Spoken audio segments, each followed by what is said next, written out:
I still remember the stunned, almost disbelieving look on Karen's face when those handcuffs finally snapped shut around her wrists. But I'm getting ahead of myself.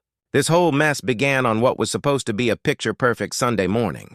I had just finished buffing the last bit of wax off my freshly detailed Corvette, a cherry red Stingray that gleamed so brightly in the sun it could have been on a showroom floor. I'd spent 3 hours that morning working on it, and as I stepped back to admire the shine, I couldn't help but grin. That peaceful moment didn't last long, because that's when I saw her, Karen Westfield, storming across the street like a general heading into battle. Her arms were crossed, her expression twisted into that permanent scowl she was famous for all over Oakwood Estates. "Excuse me?" she barked, planting herself right between me and my car. "I need the keys to that vehicle. Immediately." Her tone was sharp, commanding, the kind of voice people use when they're used to being obeyed. I blinked, thinking she had to be joking.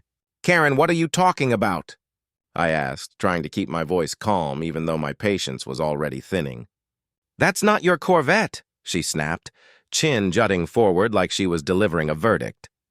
"It belonged to my brother, and I don't know how you got your hands on it. But I'm calling the police if you don't give me those keys right now." She held out her hand, palm up, as if I'd just hand over my car like a borrowed lawnmower. Within the hour, the police would, in fact, show up, but not for me. See, I had only been living in Oakwood Estates for about 3 months. After years of long hours, sacrifices, and careful saving, I finally bought my dream home, a 2-story brick house with a view of the lake and, of course, room in the driveway for the Corvette I'd spent half my life working toward. That car wasn't just transportation, it was a promise fulfilled. What I didn't realize was that my dream home came with a nightmare neighbor, one named Karen Westfield, the self-appointed queen of the Homeowners Association. From the moment I arrived, Karen seemed personally offended by my car's very existence. At first, it started small. A few passive-aggressive remarks about community, standards, and neighborhood harmony.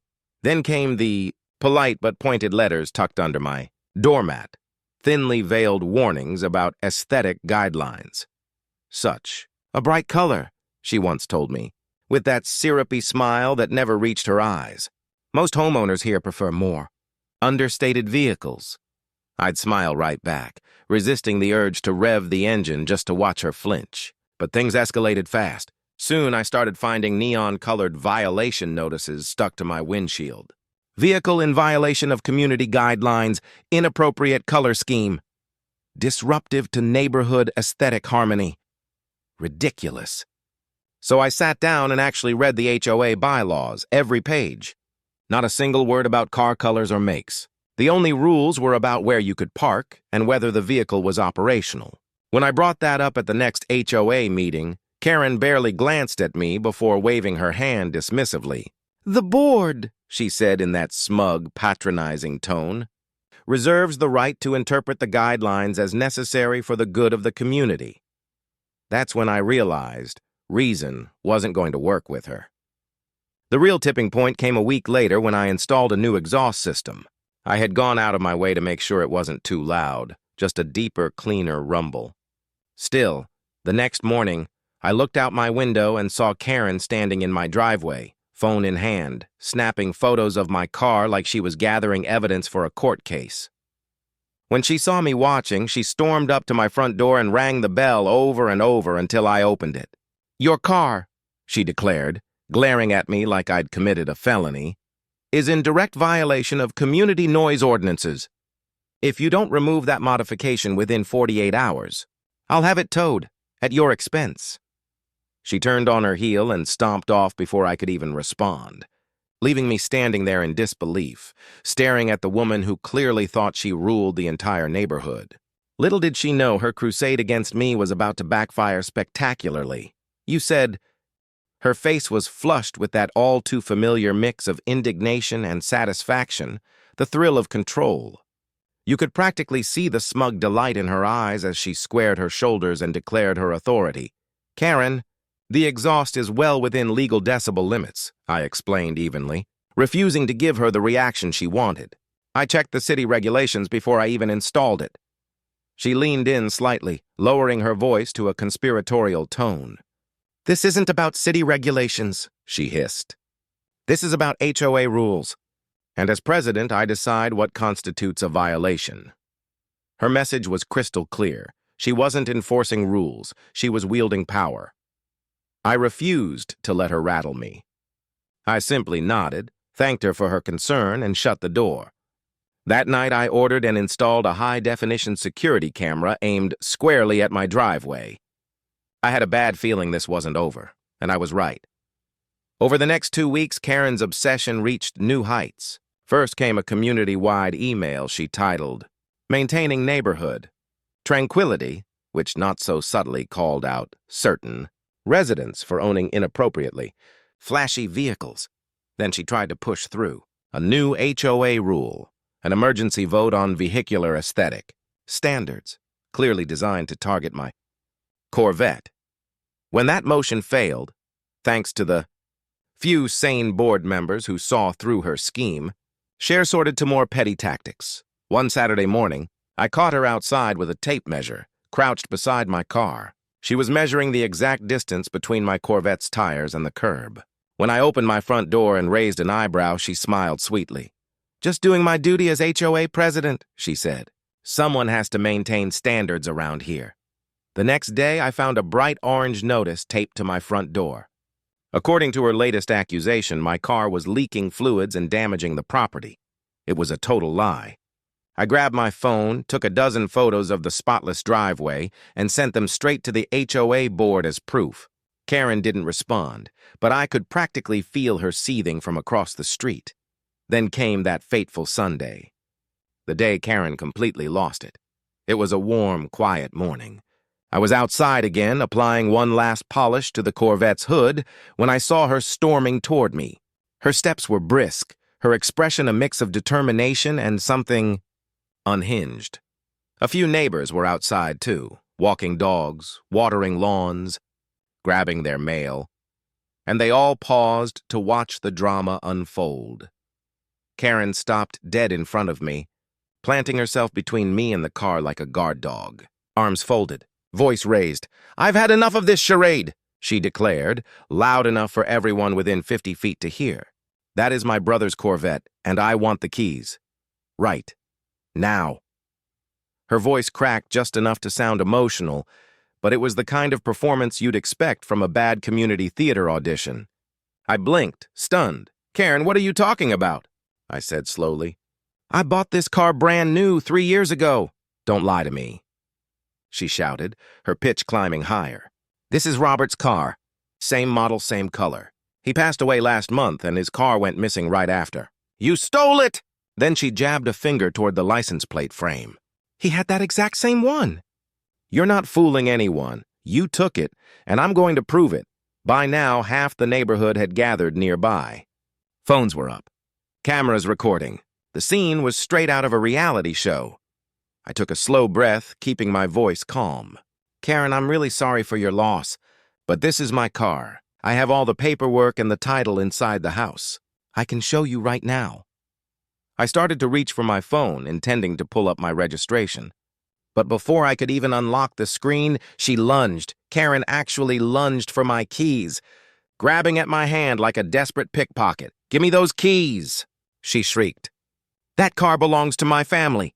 I stepped back quickly, holding the keys out of reach. Her face twisted with fury, and she began shouting again, voice echoing down the street. "You're a thief! A criminal! You moved in here thinking no one would notice what you did." I could feel my patience evaporating. "Karen," I said firmly, "this has gone far enough. I'm calling the police." Her expression shifted instantly from rage to triumph. "I already did," she said smugly. "I called 911 before I came over. Reported a grand theft auto in progress. They'll be here any second to arrest you and impound my car." As if on cue, the sound of sirens drifted down the street. Within moments, 2 patrol cars rolled up, lights flashing, and 3 officers stepped out, clearly unsure what kind of situation they were walking into. Karen wasted no time. She ran toward them dramatically, pointing back at me and my car.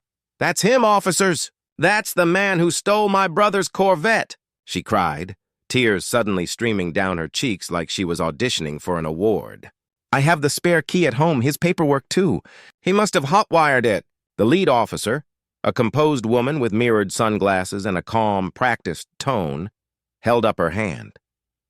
Ma'am, please step back. Sir, stay where you are, she said evenly. We'll get this sorted out.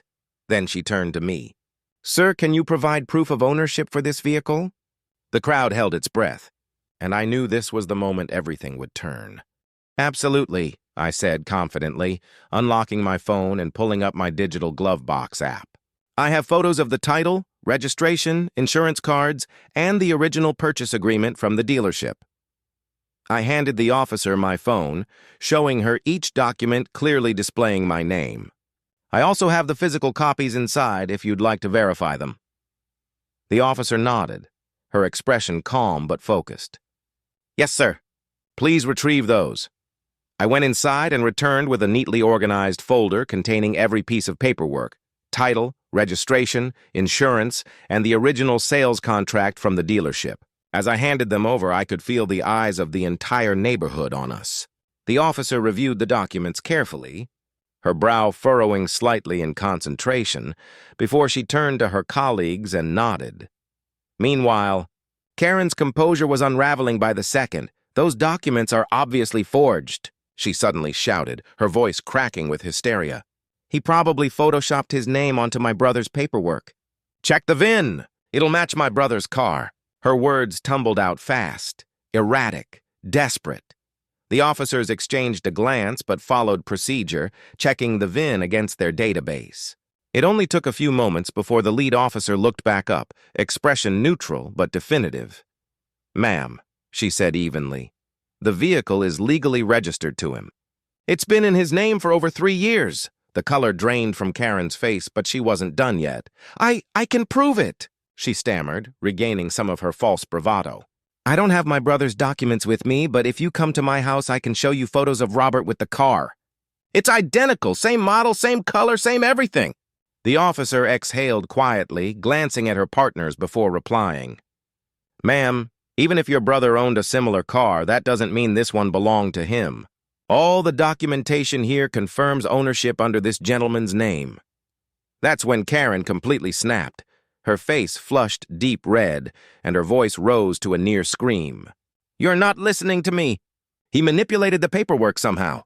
That's my brother's car, and I want him arrested for theft. Then, before anyone could react, she lunged at me again. Give me those keys right now, she shrieked, clawing toward my pocket where I had stashed them. The officers immediately stepped in, pulling her back. Ma'am, you need to calm down, the lead officer said firmly. But Karen was far past the point of reason. You're all incompetent, she screamed, thrashing against the officer's grip. That's my car, Robert's car. I'm the president of this HOA, and I demand you do your job.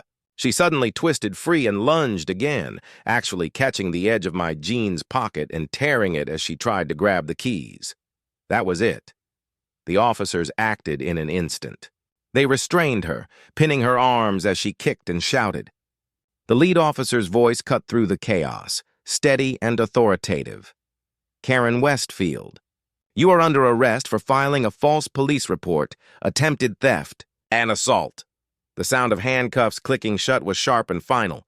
Karen froze, her wide eyes darting from one officer to another as if she couldn't process what was happening. This is outrageous, she sputtered as they began leading her toward the patrol car. Do you know who I am? I'm the president of the Oakwood Estates HOA. You can't arrest me for protecting my property. But the officers didn't even look back. Neighbors stood in stunned silence as Karen, red-faced and yelling, was guided into the back of the police cruiser. The moment was surreal, like watching a storm finally blow itself out. Later that afternoon, the whole story spread through the neighborhood like wildfire.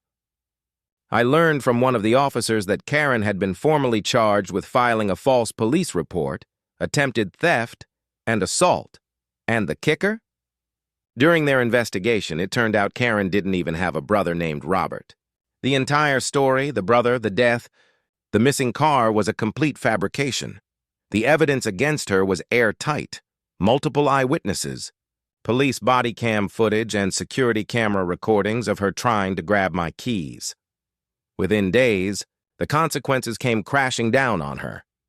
The HOA board held an emergency meeting and voted unanimously to remove her as president.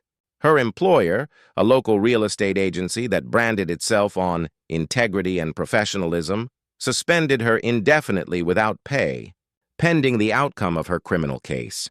And when the story hit the local news, complete with footage of her screaming, "That's my Corvette!" while being loaded into the police car, her career and reputation were effectively over.